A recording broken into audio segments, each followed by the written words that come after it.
Ah, the 2000s. It gave us both Beyonce and Rihanna's first solo albums. We screamed to Linkin Park's Numb, yapped on the Motorola Razor, could not get away from low rise jeans and the signature thong that peeked through. And we got a veritable slew of Matthew McConaughey gifting our eyes with rom coms. They were unending, and 9 times out of 10, Matthew was basically playing the exact same character.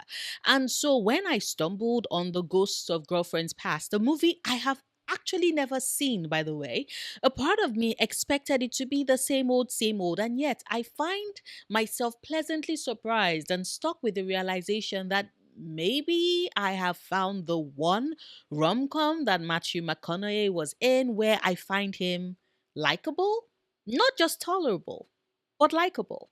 Now, do I think a part of that is tied to the existential crisis of impending death and doom and how that can have a person rethinking their life's choices, which was his character's trajectory in this movie? Yes. Do I think it's because at its core, Ghosts of Girlfriends Past is about young love and remembering a time when we were less jaded and a bit more open toward love? Yes. Does that count a lot for why I enjoyed this movie? Oh, definitely.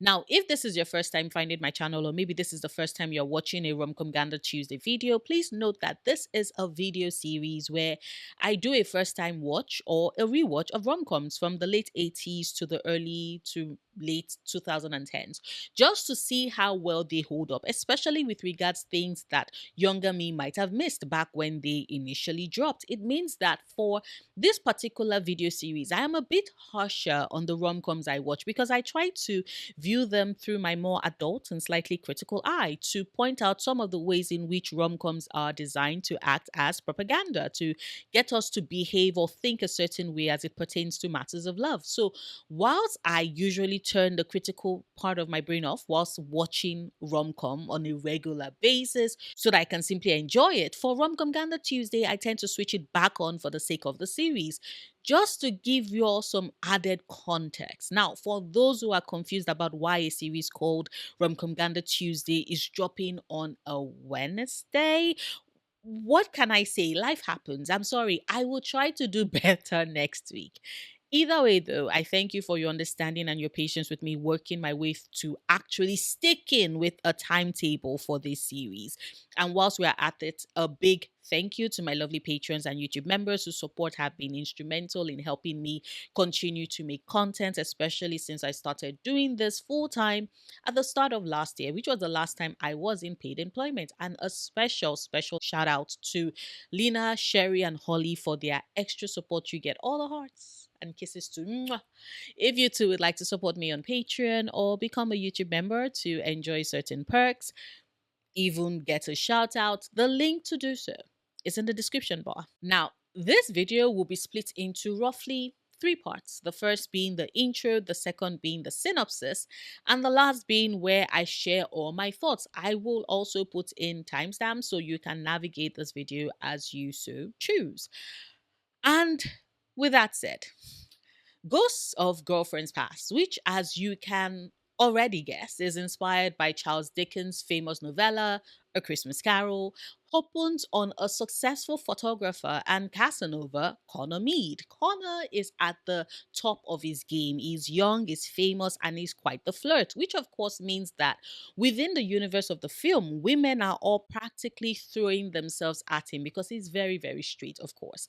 Now, we established early on that Connor isn't actually committed to any of these women. Matter of fact, after his personal assistant, Melanie, reminds him that he needs to head to Rhode Island so he can make it in time for his brother's rehearsal dinner, Connor starts a conference call to save time so he can break up with three women that he was dating at the time, break up with them all at the same time, all whilst he has yet another, a singer who for a brief moment during her photo shoot made me think of Christina Milan. Like, please tell me I wasn't the only person who, for the first couple of seconds she was introduced, was wondering if she's Christina Milan. Like, I can't be the only one who saw her and for that moment was like, is that Christina? Like, it's not just me, right? Right? Anyway, as I was saying, Connor breaks up with these three women at the exact same time when he has the Christina Milan lookalike in his bed. This already situates him as a player with a capital P. After he's done, Connor makes his way to Newport, Rhode Island for his younger brother Paul's wedding and arrives in time to meet the groom and his groomsmen, the bride, the bride's father, and the bridesmaids. Of particular interest to him, however, is the chief bridesmaid slash maid of honor, Jenny Perotti, played by Jennifer Garner, who we immediately gather has a good read on Connor, and there's some unresolved feelings and tension between the two of them. Connor, at some point before the dinner, whilst dealing with the overtures from the bridesmaids who have him in their sights, because word has gotten around that Connor is quite talented in the sack, also takes a moment to hit on the mother of the bride, who is charmed but turns him down. Fast forward a bit later during the rehearsal dinner, and Connor lets it rip with regards his utter disregard and disbelief in the institution of marriage and love in general. Information that, whilst it might have been tolerated otherwise, was most certainly in bad taste to be said a day before his brother's wedding. He finally takes his drunk ass first to the bathroom where he is visited by the ghost of his uncle Wayne Mead, played by the Patrick Douglas, who informs him that he will soon be visited by three ghosts to help him process his feelings about love and romance to ensure that Connor doesn't end up lonely at the end like Wayne did. Connor doesn't buy this, of course, because to him, Wayne's lifestyle as the jet setting playboy was the stuff of dreams and legends that he built his own Connor Mead persona on. However, no amount of thinking it's unnecessary can stop what is about to happen. And so Connor gets visited by the first girl he ever had sex with, Alison Vandermesh, played incredibly well by Emma Stone. With Alison, we get to see a much younger Connor who clearly has a crush on a young Jenny and vice versa. But by the time they hit their middle school years, and Jenny, upon realizing that Connor had choked rather than asking her out to dance at their school dance, she instead goes to dance with and is eventually kissed by a senior at the dance. This ends up sending Connor into a depressed spiral, which is when Wayne shows up to basically give him the training sequence that will turn him into a mini version of Wayne's Casanova ass. And it works. The next time Connor is back at school after 2 years spent under the tutelage of Wayne, he's become much cooler as far as the student body is concerned, and also ignores Jenny so he can focus on Allison instead. Allison, to whom he gives his virginity to. Several years later, a more adult Connor, who is now starting his career working under another world famous photographer, runs into Jenny, who has now started her internship as a doctor. They have some back and forth, date for a bit because, in Jenny's words, she wants the wooing to come first. And after sufficient time has passed, Jenny invites Connor over to her house or her apartment where they have sex for the first time. Connor makes plans to leave immediately afterwards, and Jenny tells him to stay as she's more the snuggle after sex kind of person. And if he instead wants to be the bang 'em and leave 'em type of guy, she's never going to see him again. Connor concedes and slides into bed with her to cuddle her. But shortly after, Jenny falls asleep, and just before Connor follows her into dreamland, he realizes that it seems like he's fallen in love with Jenny, and that serves as a jolt to get him out of bed and away from her. And as Allison, who is taking Connor through this fundamental moment of his past, shows him, Jenny wakes up the next morning to an empty bed and breaks down in tears. Something that breaks Connor as well as he watches. Now, back in the present, Connor wakes up panicked about all that he's seen and the emotions it has started to evoke in him and tries to get blistering drunk. Except that in his attempt, he accidentally topples the wedding cake over, which sends Sandra, Paul's soon to be bride, into a fit, whilst Jenny tries to fix it with support from Brad, a fellow doctor that Sandra is trying to set up Jenny with. The disaster with the cake, of course, means that Connor isn't able to reconcile with Jenny and is instead met by the ghost of girlfriends present, who takes on the form of his assistant, Melanie, who thankfully isn't dead, but well, No one else could take the job. Melanie takes him through the present day so Connor gets a face to face view of what those who know him think of him. Now, whilst most of the wedding party have written Connor off completely, his brother Paul speaks up for him, pointing out that Connor is more than what they all think and more than how he presents himself, since he's actually the one who raised Paul, even though Connor himself at that point was also a child when they both lost their parents. His words cause everyone present to reflect, although one of the bridesmaids makes a passing comment about Jenny's hang-ups on Connor, which makes the others laugh until they notice that Jenny is in the room. She runs off to cry and is comforted by Brad, a situation that upsets Connor as he realizes that he's inadvertently going to be the one responsible for getting the woman he still loves together with the new man who would most likely treat her right. Now, Melanie, meanwhile, brings Connor to her own apartment where actual living Melanie is entertaining the three women that Connor had broken up with via conference call at the start of the movie. He wakes up amidst being hit with the physical manifestations of the many ways in which he has hurt the women in his life. Back in the present, again, Connor heads over to see the rest of the wedding party and enters a fraught situation. Turns out that his throwaway line, where he had mentioned that Paul had had sex with one of Sandra's bridesmaids in the past, had been accidentally spilled to Sandra, who has now decided that she wants nothing to do with Paul and wants to cancel the wedding. Paul snaps at Connor to leave, pointing out that all that he had done since he had arrived was cause trouble anyway, especially because they both know that Connor didn't want to be there. Connor heads outside with the plans to leave, but runs into the ghost of girlfriend's future, who doesn't say a word to him, but instead takes him to the future where he gets to see Jenny and Brad marry each other, gets confirmation that Paul ended up not marrying Sandra and spent the rest of his life alone. And then years further on in the future, Paul heads over to Connor's funeral where Connor is shocked to see that Paul is the only one there.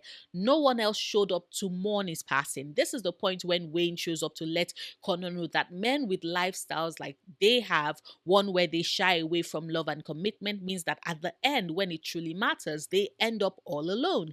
He warns Connor that if Connor doesn't change, this would be his future. Moments before he pushes Connor into the open grave, and a terrified Connor wakes up screaming after having been buried by his various ex-girlfriends.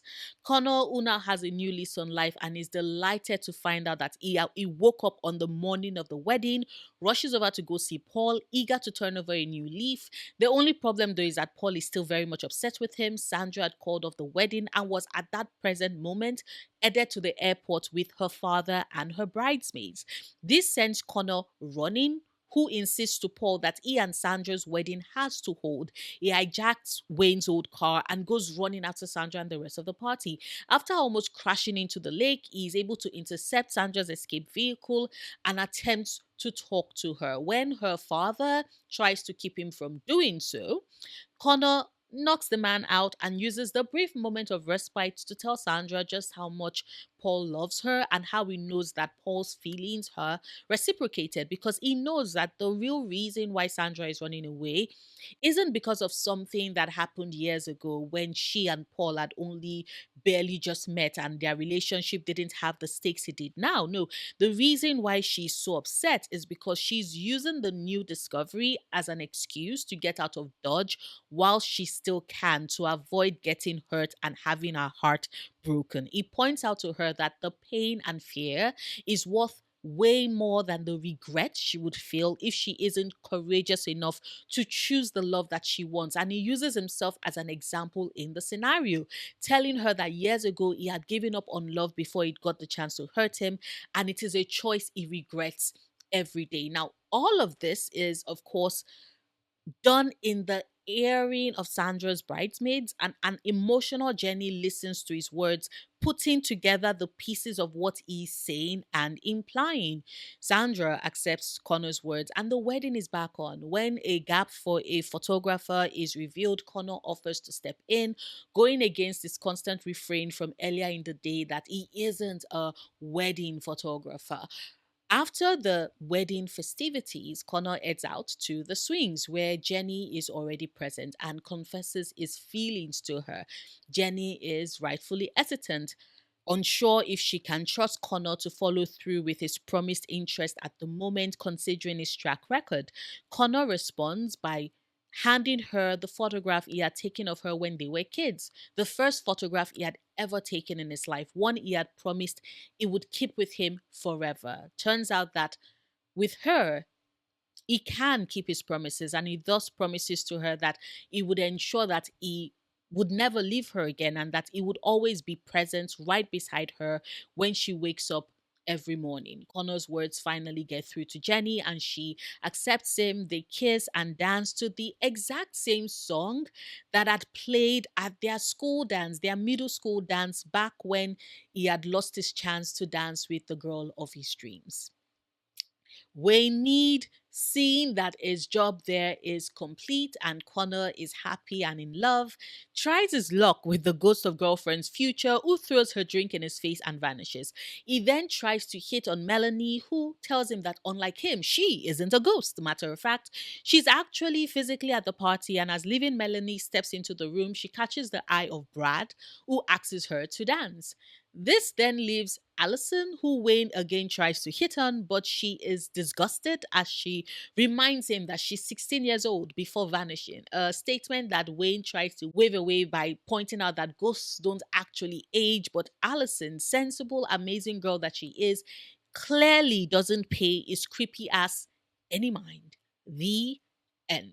Like I stated at the start of this video, there are a couple of things that make this movie quite the entertaining one, especially considering how, and I am sorry to say this, no one come for me, please, but Matthew McConaughey, whilst he plagued a lot of the 2000s rom-coms that I watched religiously, my rewatches of them have revealed that whilst teenage Noria was charmed, adult Noria found most of the men he had played barely tolerable. And yes, that is inclusive of Steve Edison from The Wedding Planner, who might not be the stereotypical Lothario that Matthew was typecasted as for most of the 2000s, but it was still a cheating, slimy piece of shit that I definitely wanted to strangle in that movie. So watching Ghosts of Girlfriends Past was such a breath of fresh air because, firstly, we learned the very important rule. Casanovas aren't born, they are raised, cultivated, and trained into becoming who they end up being. And a great spin that the movie does in my book is to not lay the blame of who Connor became on Jenny's lap, because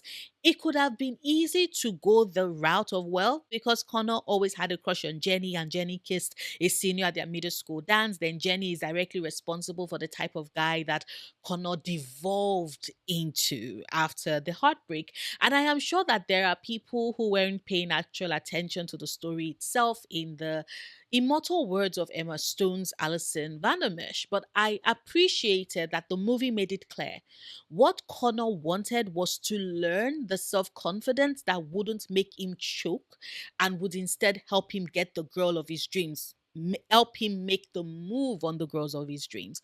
Unfortunately for him, his desire to learn that lesson coincided with the presence of his uncle, Wayne Mead, played by Michael Douglas's old yet fine ass. And the movie makes it clear that the blame for Connor's Lothario's ways can be placed squarely at Wayne Mead's feet, who decided to not give his nephew pretty decent advice of being honest with his feelings and going after the girl he wants. Nope, instead, Wayne advises Connor on the best way to neg a woman and capture her attention by feigning interest in someone else, by becoming someone else. It's a very good way of showing that a lot of male behaviors, especially as it pertains to their seduction of the women that they desire, seem predicated on them taking advice and receiving acknowledgement from the other men in their lives. A situation that often screws up their chances with the person that they want, because the bullshit advice they had initially received puts them in good standing with the men that they look up to, whilst all the while they miss out on the love that would ideally have been theirs if they are just being themselves. We see this play out directly with Connor and Jenny. If Connor had merely stood his gun and not taken up the advice of his uncle, who common sense should have pointed out to him was very obviously single, since having a very active sex life does not a relationship make. But like I said earlier, this movie, by painting Connor as this character who's always been in love with his childhood best friend, and everything he was doing was under this misguided belief that he would be able to gain her attention by following the rules of the older man who is mentoring him, meant that we as the audience are able to see how catastrophically he failed and how badly everything went wrong. Because at that point in time, he had received the worst advice he could have gotten at the most formative years of his life. Because make no mistake about it, Connor could have been written as an asshole in this movie. He wasn't.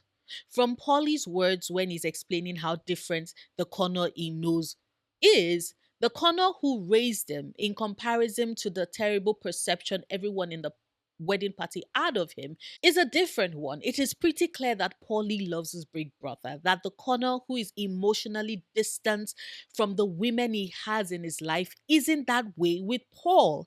Instead, he is the loving big brother who, although they lost their parents when they were both young, took it upon himself to help raise Paul, to care for him, to protect him, to provide for him, to teach him. The fact that Paul states that Connor is the one who stepped in to raise him when Wayne should have been there shows that their uncle, as far as raising a child was concerned, was pretty useless in that regard.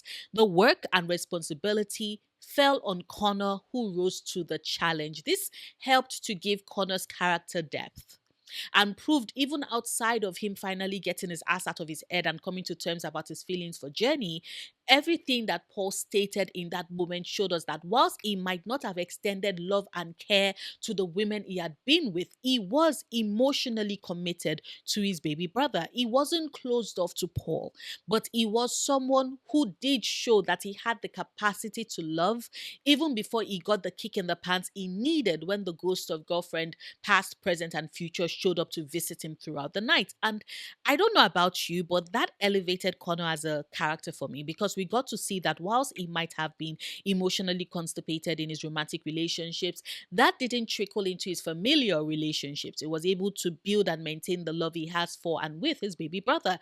It is why when the ghost of girlfriend's future showed up, even though at that point it was clear that Paul never got together with Sandra, he still didn't blame Connor for it and was in fact the only one present for Connor's burial, and still spoke of his love for his brother, which of course further drove home the reason why Wayne's ghost showed up to help Connor heal in the present, because Wayne in the afterlife recognizes how much he fucked up his nephew, and so therefore helped set things in motion that would lead to Connor healing and would work on restoring him to the young boy who was clear on the love he felt for his best friend before Wayne fucked everything up for everybody. Now, back to what I was initially saying. The reason why Connor is so compelling as a character for me is because even though the movie sets him up as clearly being this misogynistic piece of shit, we are able to arrive at the point of understanding on how he became the type of person he was at the start.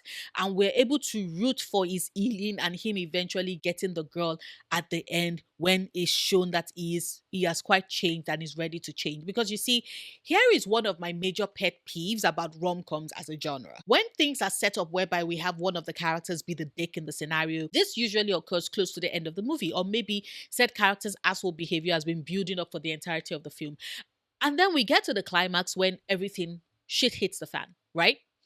Now, in the stereotypical rom-com scenario, this is the point when the movie rushes the characters to reunite with the person they've hurt. We rarely get the chance to sit with the asshole, to have it shown to us, not just the script telling us, mind you, but showing us that they've reached their realization and have changed or are actively working on changing. Instead, what we get is some rushed events because the movie's runtime is almost at this limit and the director wants to get a move on. Is this me throwing shade at Valentine's Day and the absolute rush resolution for like 75% of the couples that we got in that film? Yes.